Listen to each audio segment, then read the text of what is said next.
So, hello everyone.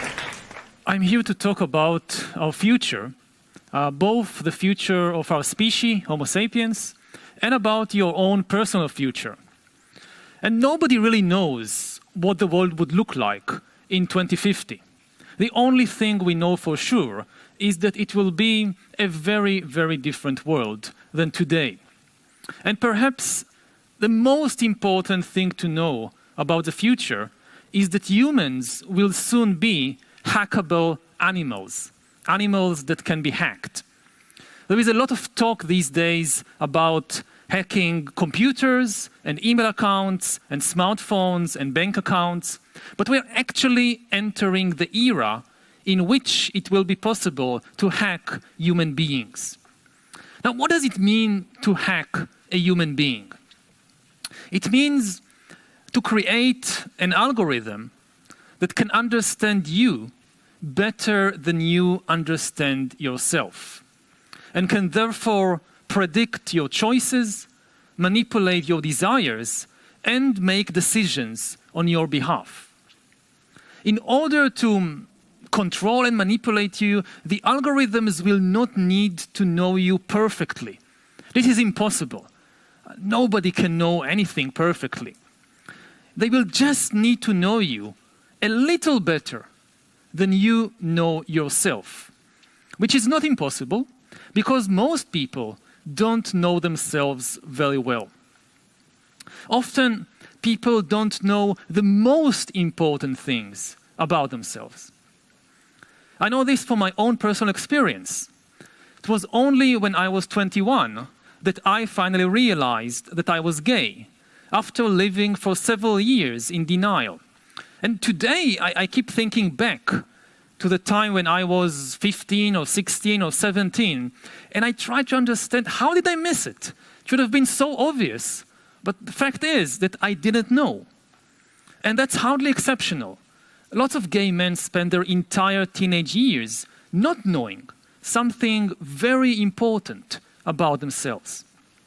But imagine the situation in a few years when an algorithm can tell any teenager exactly where he or she is on the gay-straight spectrum, just by collecting and analyzing data about you.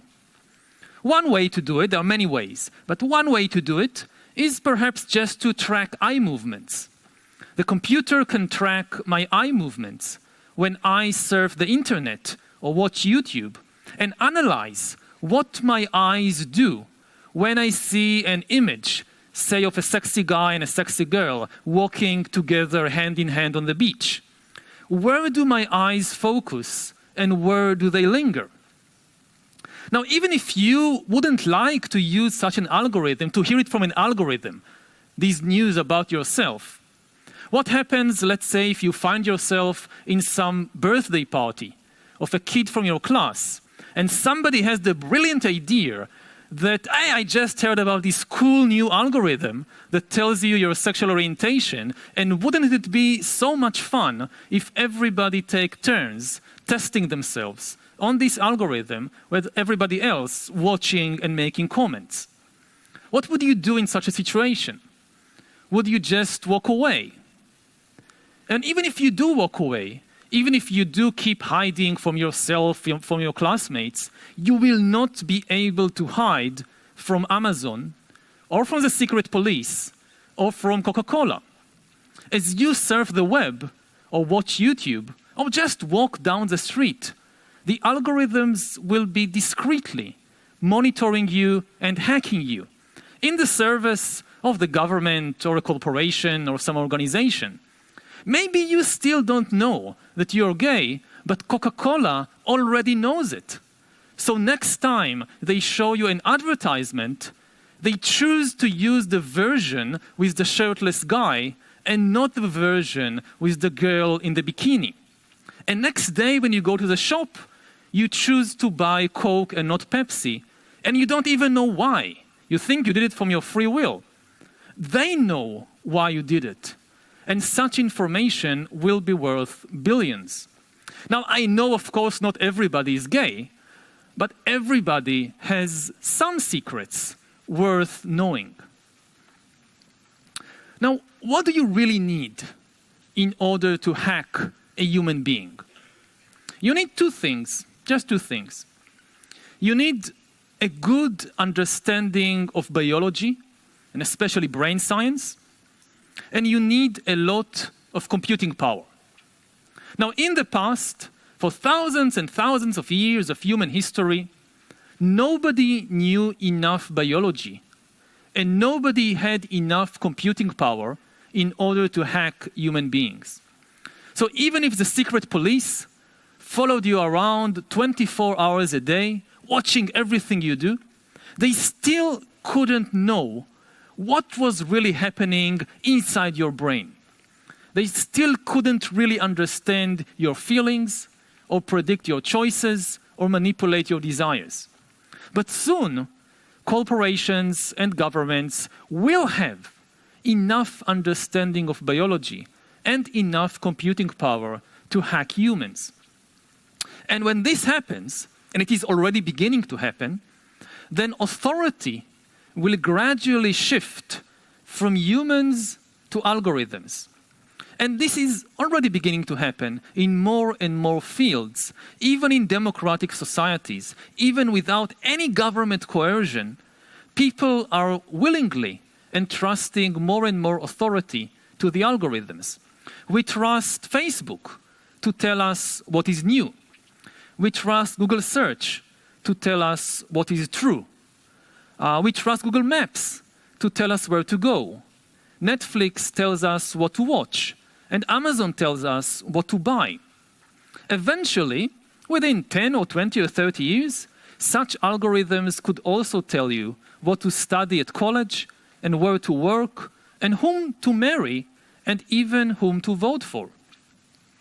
And as algorithms become better, they can not only guide and control humans, they might also replace humans in more and more jobs. And this is even true, or especially true, of jobs that demand a good understanding of human feelings. For example, there is a lot of talk these days about self-driving cars.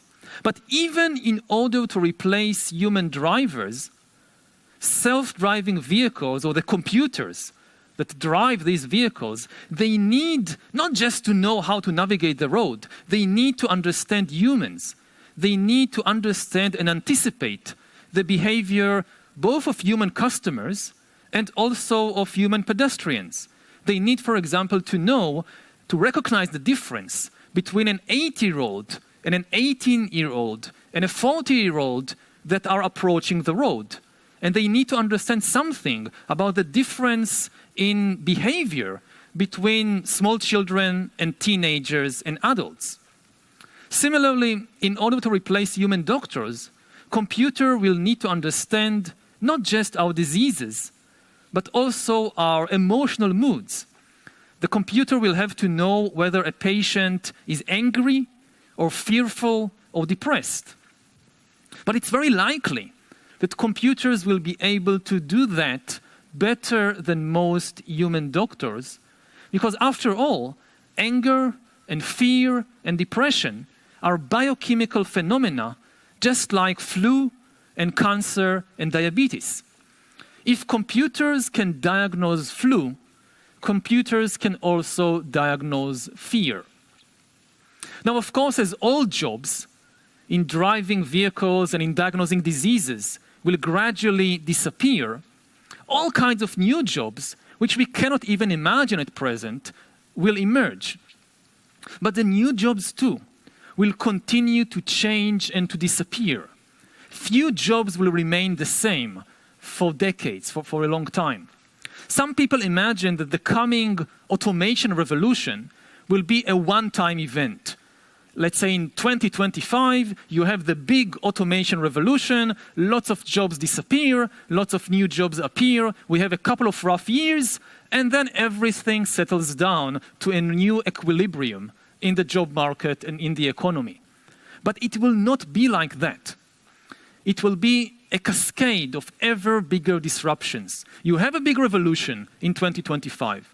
You have an even bigger revolution in 2035, because by then AI is so much better. And an even bigger revolution in 2045, which means that to stay relevant, you will have to reinvent yourself, not just once, but repeatedly, like every 10 years, 15 years, to reinvent yourself. And the main obstacle for doing that might well be psychological, more than economic or technological. It's just very, very hard to reinvent yourself, especially after a certain age. When you're 15 or when you're 18, you're basically creating yourself, you're inventing yourself, and it is very, very difficult. But it's much more difficult to do it when you're 40 or 50. You probably know by now that adults don't like to change. They tell you to change all the time, but they don't like to change themselves, because it's very difficult. So the most important goals of education in the 21st century are probably to develop your emotional intelligence and your mental balance, because you will need a lot of mental balance and mental resilience to deal with a very hectic world, to keep learning throughout your lives, and to repeatedly reinvent yourself and stay ahead of the algorithms. Now, I hope all this doesn't depress you too much. It's not the point. I mean, they told me repeatedly, don't scare the kids. But I really think that you can handle it, that you can really rise to the challenge. Humans are extremely adaptable beings. If we know what we are facing, we can adapt to it and we can find solutions. And I'm really most curious to hear what you have to say about all this. So thank you for listening, and in a few minutes we'll have a chance to hear what you think. Thank you.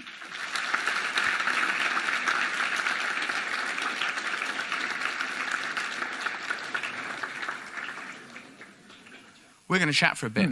Okay. I like to listen to that, Yuval, but like what?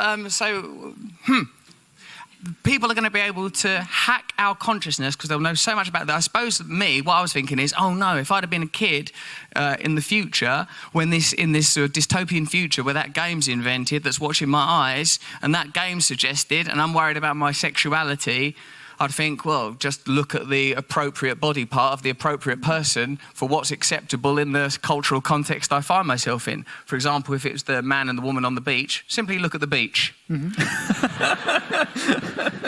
Maybe there's a dolphin in the background. People will perhaps query what you were thinking about his blowhole. But what I would say... Well, what you're suggesting is that in this future that could very soon be upon us, that our thoughts will be accessible to corporations that will most likely want to exploit our intentions. But in a sense, we already live in this dystopia, but they don't yet have the facilities that they will have. Mm-hmm. So you talked a little, Yuval, about developing emotional balance and emotional intelligence. That's interesting to me. How would you suggest that young people begin to undertake that? Oh, that's the big question. It's something which is much more difficult to teach than to teach history of physics or mathematics. It's really about getting to know yourself better. I know it's the oldest advice in the book. Know yourself. You have all these philosophers and saints and gurus for thousands of years telling people, know yourself. So there is nothing new about the advice. What is new is that now you have competition. Like if you lived in the age of Socrates or Jesus and you didn't make the effort to know yourself, well, nobody else could really look into you. But now you have this competition. So different methods work for different people. I use meditation. I meditate for 2 hours a day. Other people, they go to therapy, they use art, they use sports. You go on a 2 weeks hiking expedition, and by that get to know yourself better. Whatever works for you is fine, but the main thing to remember is that you have competition. It's interesting that all of the suggestions you make are activities that exist outside of the sphere of work. It's interesting also, isn't it, that it's presumptive in the field of education that the education that you receive relates to some future experience where you become a worker where the skills that you have acquired as a result of your educational experience mean that you are of use to society, that you are now a functioning component. But all of the activities that you suggested to build self-knowledge and self-awareness, they existed outside of work. It's curious, isn't it? So you're saying that what we need to cultivate are the aspects of our nature that are not determined by our monetary value to society. Again, the key insight is we don't know what will be the nature of work in 20 or 30 years. So if we knew, okay, there'll be a lot of work in X, we can prepare children for the skills they need for that particular line of work, but we just don't know. So again, maybe to take an example from the context of school, if you go to do an exam, maybe the most important thing you can learn from the exam is how to deal with failure. When if you got 100 on the exam, that's wonderful, okay, great. But if you failed, that's an even more important thing to learn. How do you pick yourself up and how do you go forward from failure? This is going to help if you manage to do that. If you fail in an exam and you know how to deal with that, that will be far, far more important for your future than getting a straight A. Yes, so developing a kind of mental robustness, that is the main thing I learned from my exams actually, is how to deal with failing exams. Oh, that's the feeling, is it, of failing some exams? But isn't it possible that given that none of us know how this future will unfold, that perhaps our role as workers will no longer be our primary role as citizens? Isn't that one of the assumptions that we should be challenging? That human beings are not just... Isn't there an assumption, and you would know this because of your great anthropological work, isn't there an assumption that a human being has to work because we resource our understanding from out the times where we needed to survive, and surviving seems like work. But now that survival is somewhat taken off the agenda, and I'm talking from a perspective of a privileged person in a relatively privileged nation, that possibly we needn't define ourselves by work anymore. Why ought we? Yes, we certainly might find ourselves in a situation when work is become either the meaning of work changes, that things that today are not considered work, even though they are extremely important to society, will be recognized as work, whether it's raising children or whether it's building a community. This will be recognized as work, deserving respect and deserving monetary compensation. We could face a situation in which there is not enough work for everybody, and the big struggle of a lot of people is not against exploitation, but against irrelevance. Yes. In the 20th century, the big struggle was against exploitation. That you have let's say, a small elite exploiting the masses. And in the future, maybe the main struggle is the elite doesn't need you. There is nothing that you can do which is beneficial to the economical or political system. They don't need you.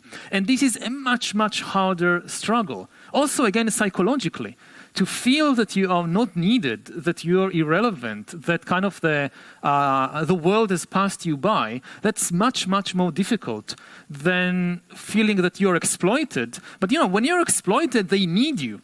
You're doing something important. You have potential power. Isn't it then that dynamic that we most need to challenge, where there are elites upon whose largesse we are somewhat dependent, whether it is for exploitation or irrelevance? And in a sense, this is already an observable phenomenon. I'm sure everybody here knows people that are socially, irrelevant in the sense that possibly homeless or addicted to drugs or have mental health issues that mean they're no longer of monetary value and therefore are regarded as irrelevant by the system, regardless of oncoming technological advancement already today, not in the future. There are already huge percentages of the population the world over that are already regarded as irrelevant because they can't contribute monetarily. Mm-hmm. Yeah. So it's happening already.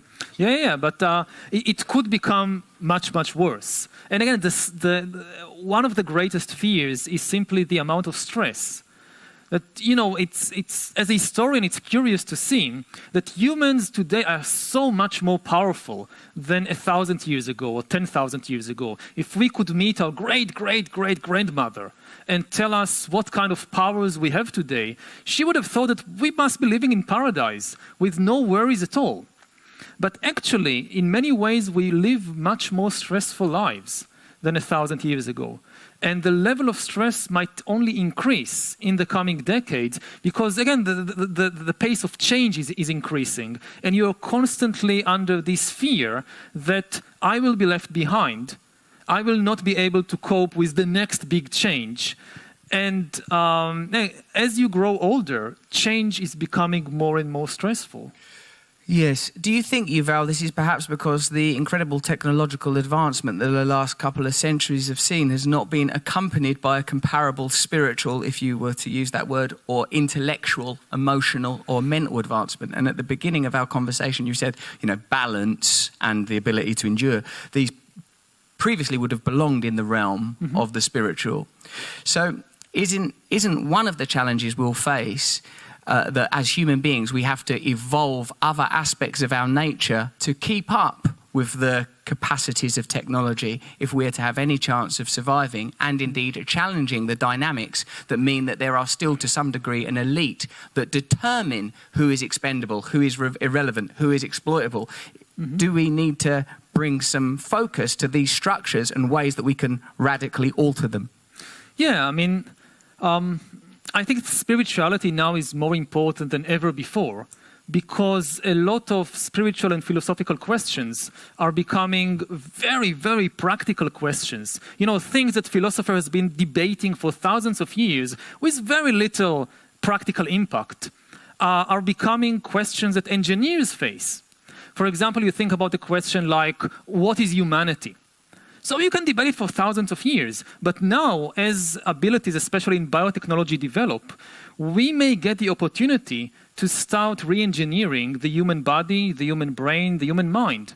And then the question arises, which kind of qualities we want to enhance and which kind of qualities or abilities are less important. If you ask the army, or if you ask some big corporation, they will tell you, we want to enhance human efficiency and intelligence and discipline because we want more disciplined and intelligent and efficient soldiers and workers and so forth. But things like compassion or spirituality or autistic sensitivity, we don't care about that. So if we leave it to the free market or to the army to decide what to do with a new technology, we may get not upgraded humans, but actually downgraded humans, something which is far less than we are. And questions like what is the essence of humanity suddenly becomes a practical question for engineering. Or to take an even simpler question, in order to put a self-driving car on the road, you need to answer some very difficult ethical questions. Like the textbook example is you have the self-driving car moving on the road, suddenly two kids who are chasing a ball jump in front of the car. And the car has to choose whether to drive forward and kill the two kids or swerve to the side, hit a coming lorry, and risk killing its owner who is asleep in the backseat. What should we do? Now, for thousands of years, philosophers have argued about it, but it had no real implications. Now, and they said, okay, we just leave it to the free will and the conscience of individuals. But with algorithms, the engineer needs an answer. How do I program the algorithm? What should it do? And with an algorithm, you can be 100% sure it will do what you tell it to do. So there are all kinds of answers. One option, if you just leave it to the free market, the customer is always right, then Tesla will produce the Tesla egoist and the Tesla altruist, and the customer is always right. If people bought the Tesla egoist that kills the two kids to save its owner, well, what do you want? The customer is always right. You might have the government regulating it, but whichever way you go, we need an answer to this philosophical question. Philosophers are very, very patient people. They can argue for thousands of years about some ethical dilemma without resolution. But engineers, and even more than engineers, the investors, the owners of the company, they are not patient. They want the self-driving car on the road tomorrow or in 2 years. So they need to answer these questions. Yes, and we already understand the primary ethics of commerce and capitalism. That probably the car would run over the children, then reverse up onto the pavement, run over a few more people, eject the owner out through the sunroof. Whether if the ethos is to maximise profit, what I'm saying is that we've already had like a situation where GM Motors had to calculate whether it was cheaper to recall cars with a faulty ignition or to face the lawsuits that would be incurred when the cars caught fire because of those faulty ignitions. And I'll leave it to you to research what GM Motors did in that situation. So, like, in a way, in a sense, if human ethics are always couched within the parameters of capitalism or the desire for profit, the results will always be negative for humanity. No, not always. Just sometimes. The free market and capitalism has also done some very good things. Yes. For humanity. But my point was not specifically about this issue, but more generally. Yes, of course, because that would only be a few people once in a while anyway. We can afford a few of them. What I meant to emphasize, it was just an example, is the not just the crucial importance, but the immediate relevance of these big spiritual questions. That, you know, if you're looking for, if you think, okay, I want a career, I want to make a good career move, what kind of jobs will there be in 10 or 20 years? Philosophy is actually a much safer bet than it ever was before, because corporations like Tesla, like Google, they suddenly confront these deep philosophical questions. They actually need philosophers for the first time. I understand, Yuval, but it's still being couched within how do I monetize my resources, when an alternative route might be, let's not monetize ourselves, let's look at alternative systems that exist outside of the pre-existing model, which has already proven not to be necessarily beneficial to us, you know, 100% of the time. I'm not saying, like, you know, I think capitalism's done lovely things. Look at these trousers. These are not the trousers of a communist, let me tell you. So I think now is the time to get questions from the young people of Lillian Baylis and perhaps surrounding schools. I don't know exactly the method by which you've been selected. If you have a question, stick your hand up. If you're feeling a bit shy, don't worry about feeling shy. You'll just say your name and you'll say the question, and then Yuval will answer you. So who has a question? Put your hand up, and one of these humans in orange T-shirts will come to you with a microphone. Put your hand up and don't be worried. Look, there's a couple of people up the back. We know why people sit at the back, because they're naughty. So there's the back of the bus people there. Can you see them? Sat by that emerald. Good afternoon. My name is Honey Parrot, and my question to you is that in 2017, you argued that by 2050, there would be a generation of useless people, you deemed as useless and unemployable. Now, my question is, what much different is that from the current society, where most of us here are from not very privileged places and stuff like that? What much different is it, basically, that we are deemed as, you know, useless, we are deemed as unemployable? And that's my question to you. Well, first of all, it's not a prophecy. We don't know for sure. It's a danger that we need to take into account. And as you say, it's not just a future danger. It's already beginning to happen now, but it might get worse and worse. And of course, when we talk about useless people, they are useless only from the viewpoint of the economic and political system. Nobody is useless from the viewpoint of their mother or siblings or friends.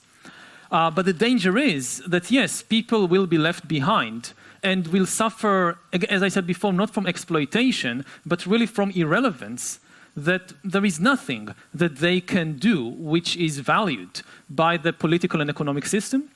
But if we are aware of this danger, we can try and prevent it from happening. One thing that we need to be doing is think very hard about how to retrain and educate people throughout their lives. Because in a situation when the job market is very volatile and it changes every 10 years, so it's not enough to provide people with good education in their childhood. We actually need a system of lifelong education. And the responsibility for that is on the government. Just as governments built a huge systems of education for the young in the 19th and 20th century, in the 21st century, they will need probably to build another education system for adults. Whether they will do it or not, I don't know. But it should be on the political agenda. What worries me, and this is why I say these things and use very provocative terms like the useless people or useless class, is to draw people's attention to this potential danger, because this should be one of the top items on the political agenda today, not in 20. In 20 years, it will be too late. We need to think about what we are doing today. So, the next time there is an election and politicians come and want you to vote for them, so you ask these politicians, what are you going to do about, what are your thoughts about the coming automation revolution? What will you do to prevent the emergence of this huge useless class? And if the politicians don't understand what you're talking about, or if they have no meaningful plan for how to deal with it, just don't vote for that politician. Well, that was quite good. That was quite good. So we can look to people in political authority and make sure that they seem across these ideas and they don't seem to exist blindly in the service of existing capitalist interests or not have a vision at all. So that was a good, bloody good question, that and all, mate. Well done. Well done. Anyone else got, who's that with there's a person there with their hand up just central. I mean you, blue shirt, long hair, sort of fair hair, whitish skin. It's a tightrope. Hello, my name is Danielle, and as a young adult in today's society, I feel like young people don't have enough say in regards to politics. So what do you think we can change in society in order to allow us to have more of a say in what we believe in? Oh, good question. I'm not sure I know the answer. I've got this one as well. So. One answer is, if you want to make an impact, join an organization or establish an organization. It's very difficult to make an impact as an individual. Humans' main strength is in their ability to cooperate effectively. 50 people who cooperate in an organization are far, far more powerful than 500 individual activists, each one of which is, just making their own thing. So whatever you care about, whether it's the future of the job market, whether it's racism, whether it's climate change, whatever you care about, the best thing you can do is join an organization or establish an organization so that you can cooperate with other people about it. That's pretty good, I think, Danielle, isn't it? I want to stick this in there as well. Practice democracy when you're younger. If you find yourself as a participant in a group or a social system, e.g. a school, think of how you can democratize that school. Think about things that requirements that you have that are not being met. See if other people share these requirements, and as Yuval suggested and brilliantly illustrated in his first class, and some would say revolutionary book, Sapiens, that through cooperation, I'm quoting his book at him while he sat there, the nerve. No, Yuval's excellent book, Sapiens, and as his answer just illustrated, through cooperation you have incredible power. Furthermore, as evidenced by the society we live in now, a few people cooperating can dominate and control huge numbers of people. All of us are in that huge number, being controlled to a lesser or greater degree. And what about this human at the front? Yes, go on, mate, with a brilliant asymmetric hairdo. Thank you. My name's Lucy. I go to this rebellious new college called Minerva Schools that take us all over the world. That's why I'm in London. I don't Welcome. have much... Thank you. Third week. I don't have much faith in the established school system. What suggestions do you have for us individual learners to be better self-guided learners?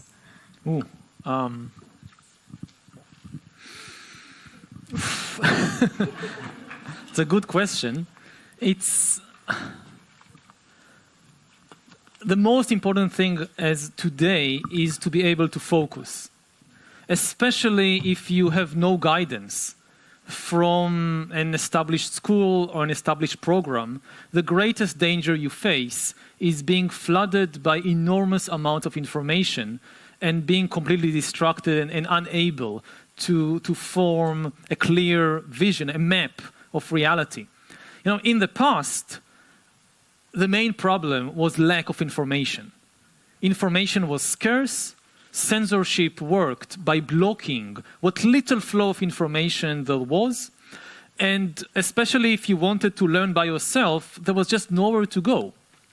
Now it's just the opposite. Like you live in a small town somewhere and there is no library. There are no books. There is certainly no radio, no television, no internet. So how do you get information? And schools were initially established as, you know, these conduits, these reservoirs of this rare resource of information. Now information is everywhere. We are flooded by it. Our problem is just the opposite. Censorship actually works now by flooding people with enormous amounts of information. Whether true or not, it doesn't matter. Just flood people with information to the degree that they can't make sense of reality anymore. They can't tell the difference, what is important, what is not important. They can't build a map of reality.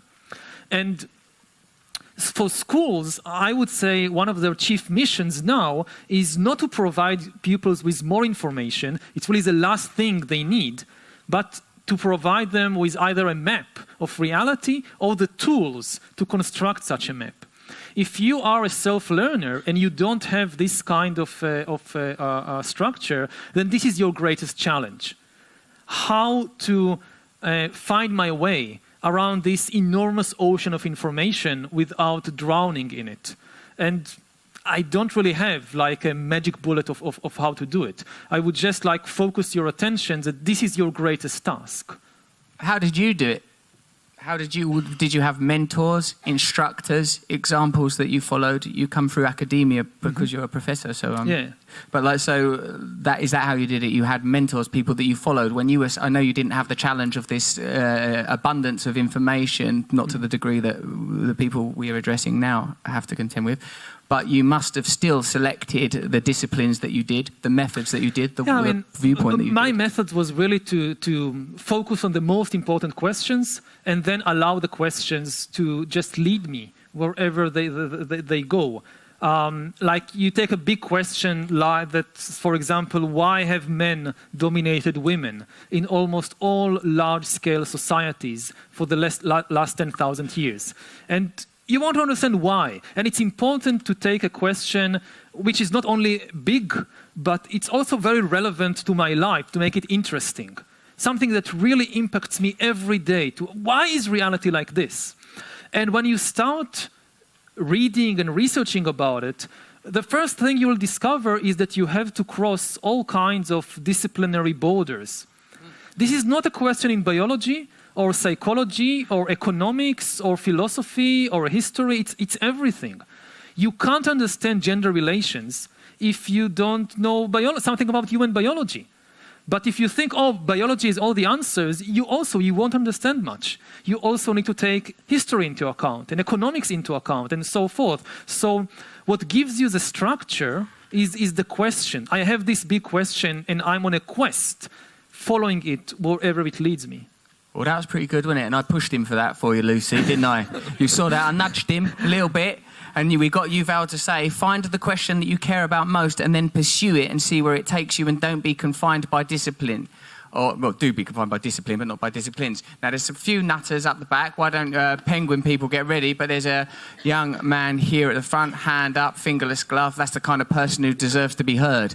What about that? Hello, my name is Moise. I come from King's Math School. And you were talking about engineers and how they would be the ones trying to answer the philosophical questions that... And I was wondering, isn't it like kind of putting all the onus on engineers? And like how they would be the one deciding the future? Isn't it like putting too much stress? Or are you saying that we shouldn't have much engineers because we are putting or dedicating or in a sense putting our lives in their hands? Well, this is what is happening. At present, engineers, especially software engineers, are making more and more of the most important decisions in the world. And it is indeed a great danger that so much power is concentrated in so few hands, and even more dangerous because they may have a very good background in computer science and engineering and mathematics, but they usually have no background in ethics and law and sociology and so forth. And again, maybe to give an example, when you apply for a job later on in your life, chances are that your application will be processed by an algorithm and not by a human being. And this algorithm was written by some engineer or a couple of engineers.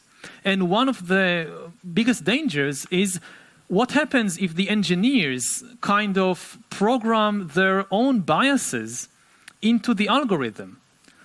And for example, there are true cases today in the US that, for example, we know that when an application for a job comes, it's wrong to discriminate against people on the basis of race. So kind of the algorithm needs to be race blind. And in a way, algorithms are better in being race blind than humans because they don't have a subconscious. They don't have feelings and emotions.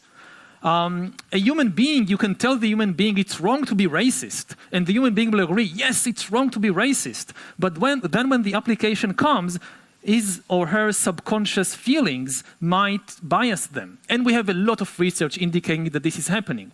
Now, people say, with algorithms, we are in much safer hands because the algorithms don't have a subconscious. But what turns out, for example, is that algorithms, we have today racist algorithms, that they don't discriminate. Some of my best mates are algorithms.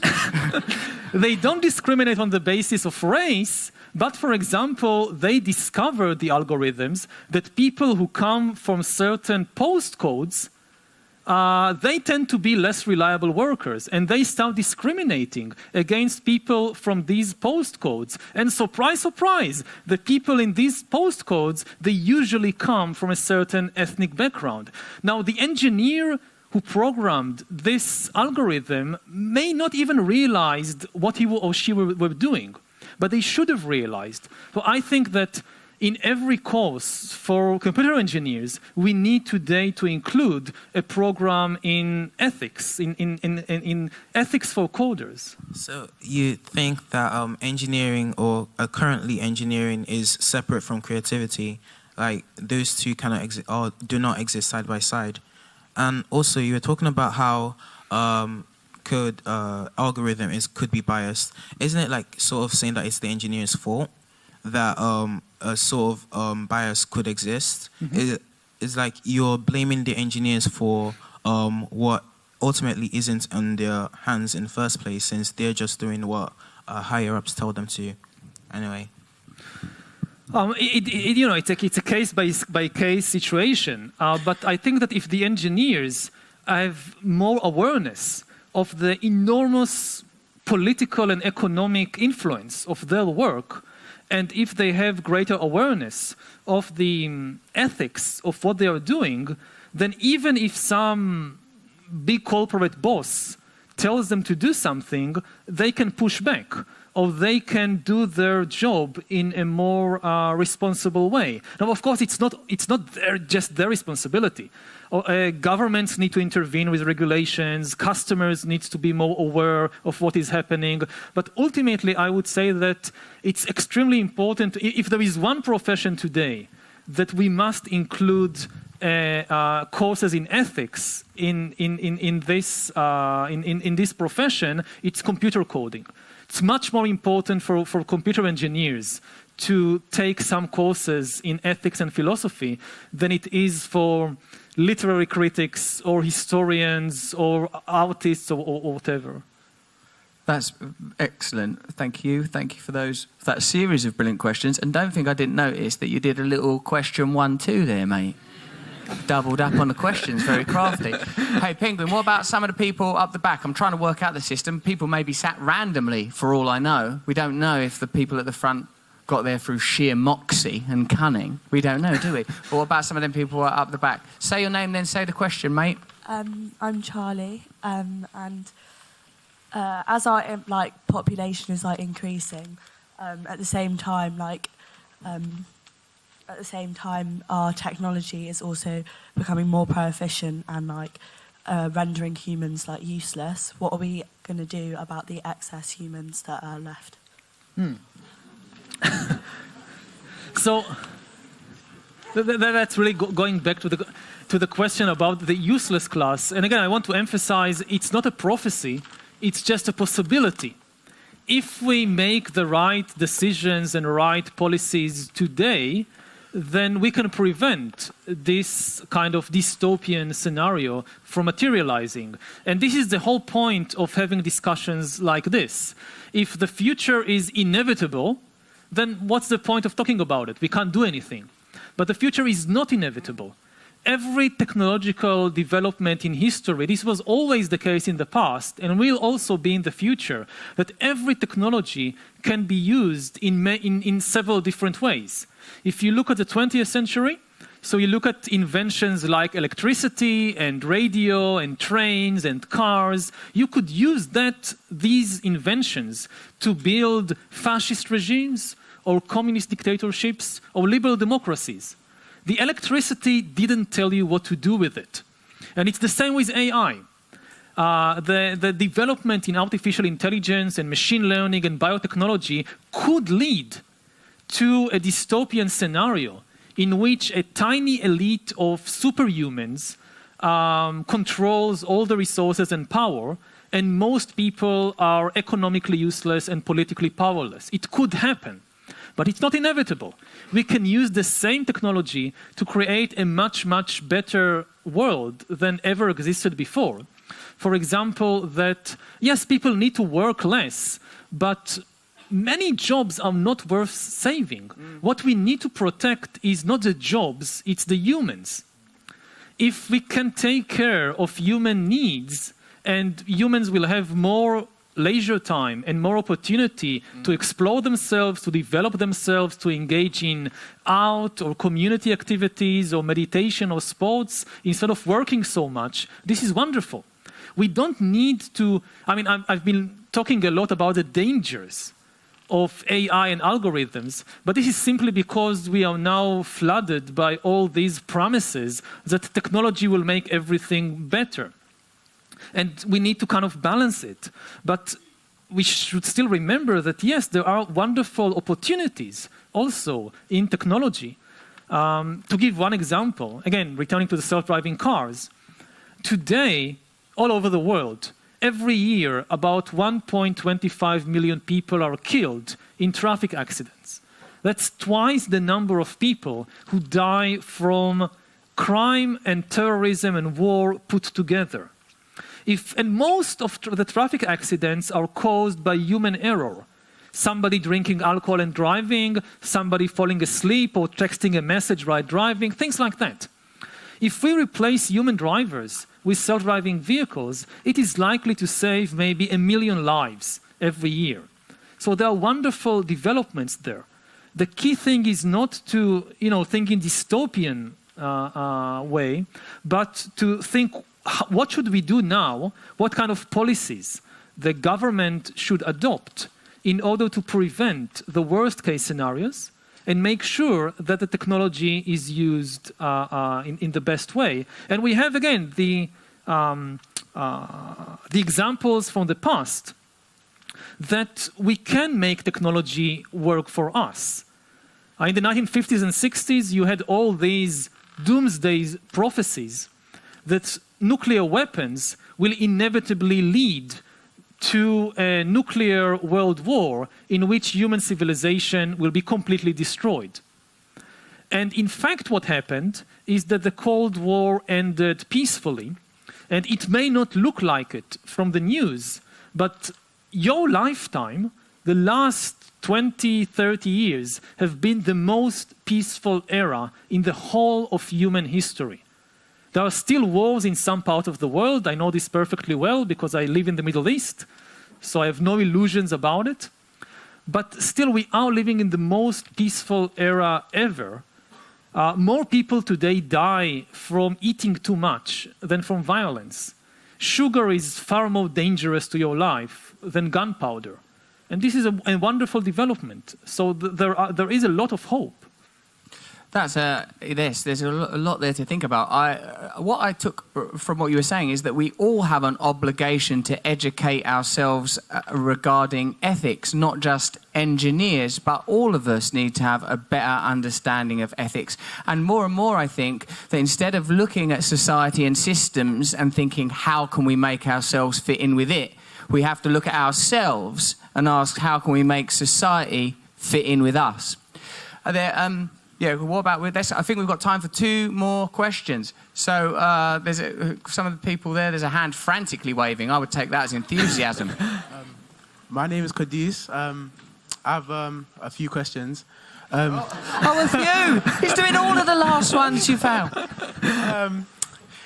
Do you feel, as you said, the possibility of more people becoming redundant in terms of the amount of jobs available for people reducing, do you feel that the willingness of elites and governments to help these people out through schemes such as welfare benefits, job seekers allowance, do you feel like that will increase? And a follow-up question to that was, why do you feel that elites such as Google, Amazon, and Microsoft, why do you feel that they still indirectly help out these people that are redundant via corporation tax, when they can easily afford to buy nations for themselves, and by which they run, where they pay no corporation tax and help out the redundant in no way possible? Mm-hmm.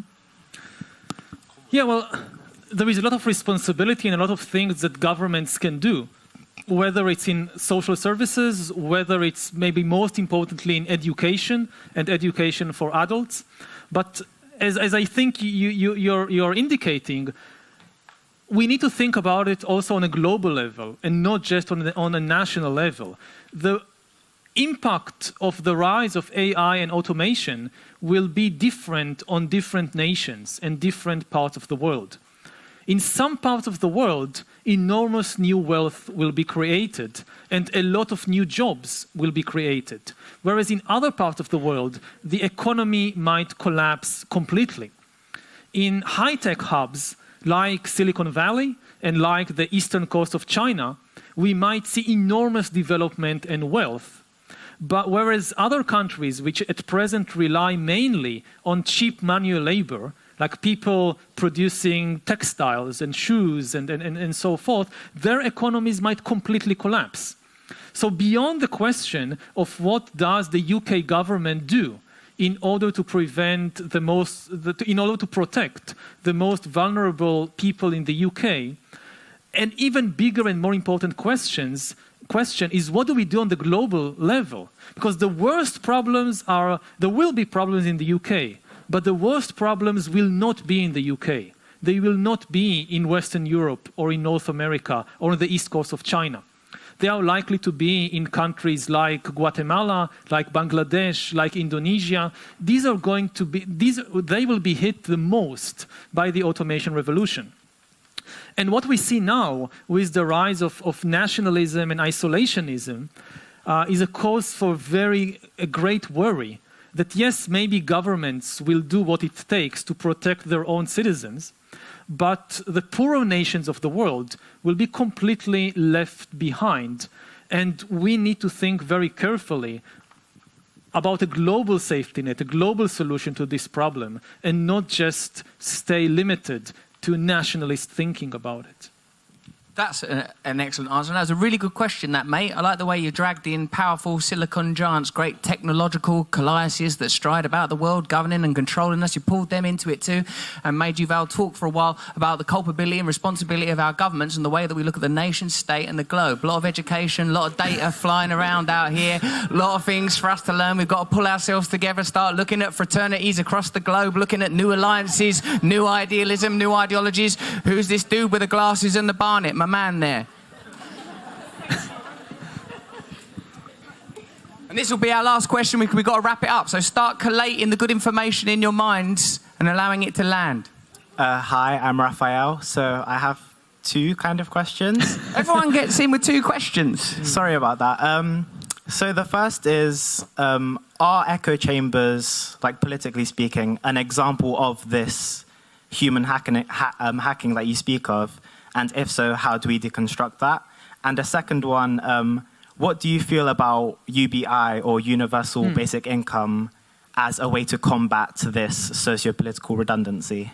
Okay, so I'll start with UBI, because it really goes back to the previous question. UBI, universal basic income, the idea that the government taxes the big corporations who make all the profits from the automation revolution, and then uses the money to support people who might be losing their jobs and need either social welfare or retraining to fill new jobs. The big problem with universal basic income is that most people who talk about it actually mean national basic income.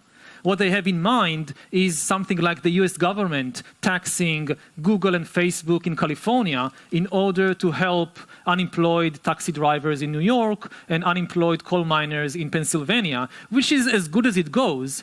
But the big question is, who's going to help the unemployed people in Mexico or in Bangladesh or in Indonesia? And I don't see the US government, certainly not the present one, but also not a future one, using US tax dollars to support foreigners in other countries. So if UBI means universal basic income, the entire planet, yes, it's a good idea. But if it means national basic income, it doesn't solve the worst problems we will be facing. About the issue of echo chambers, then yes, this is really a part of this new world that we are living in, that even though we have all these abilities to communicate across the world, partly because of the dominance of algorithms, we find ourselves being locked inside these small echo chambers, which constantly the algorithm finds out what we like and what we think, and constantly shows us back news stories that cater to our own tastes, because we don't like to be contested too much. One of the basic facts we need to realize about the human mind is that the human mind is very lazy. It doesn't like to work too hard. And an echo chamber is really just the human mind trying to create a kind of very safe and cozy environment in which I'm not challenged. I don't need to think very hard. I don't need to defend my opinions or to engage with other opinions. And in the end, it's up to us to make the effort to break out of the echo chamber. I mean, here it's partly the fault of the engineers maybe, but ultimately it's our responsibility to make the effort to break out of the echo chamber. And it's easier than ever before. If you lived 1,000 years ago in some small medieval village, this was also an echo chamber. But if you wanted to get different views, different opinions, it was very, very difficult when you lived in this small medieval village without a library, without radio, without internet. Now it's much easier. The technology here helps us, but there is still a gap there which depends on our effort. You need to walk the last mile yourself. The internet and Google and Facebook, they have done some very good things for us too. And they make it very easy, if we want, to be exposed to other ideas, to other opinions. But the last mile, we still have to cover it ourselves. We still need to have this resolution. I want to break out of my echo chamber. And I think it's a very important responsibility of each one of us. Thank you, Yuval. Now, we have to wrap up this session now due to the restrictions of what we call time and our understanding of how time operates. Now, although that could all change. So let's remember, I'd like to sort of recap before we conclude some of the important points, that you have personal authority and autonomy, that your future isn't written yet, that you have a great deal of personal power, that you can control to a degree the governments that rule you, the behaviour of corporations that dominate you, that you have personal authority in your own lives, that the future isn't prescribed and given to you, the future is constructed by you. Remember when Yuval said the point of writing this book, the point of having these conversations is the future can be constructed by all of us, and every algorithm or code that's been created passed through human consciousness, and you are humans, and you can write your own codes and algorithms, and you're brilliantly powerful, particularly those of you sat at the back slouching at the Lillian Baylis. Professor Yuval Noah Harari, thank you for your excellent talk. Well done all of you for your brilliant questions. Thanks once again, Professor. Cheers, you lot. Fight the power. Thank you.